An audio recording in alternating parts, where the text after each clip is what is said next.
বন্ধুরা, আসসালামু আলাইকুম বন্ধুরা। আশা করি আপনারা সকলেই ভালো আছেন আর আপনারা দেখছেন এমডি ভয়েস টিভি। বন্ধুরা, আজকের এই ভিডিওতে আমরা বলবো যে হযরত আদম আলাইহিস সালামের মৃত্যুর দিন সকালে কি ঘটেছিল।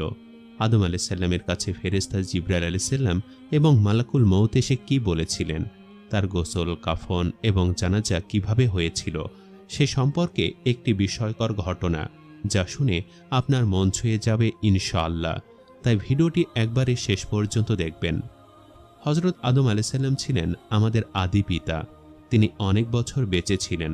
তার বয়স যখন 1000 হলো, কোনো কোনো বর্ণনা মতে তার বয়স যখন 950 বছর হলো, তখন তিনি শারীরিকভাবে দুর্বলতা অনুভব করলেন এবং তার শরীরে অনেক ধরনের রোগ দেখা গেল।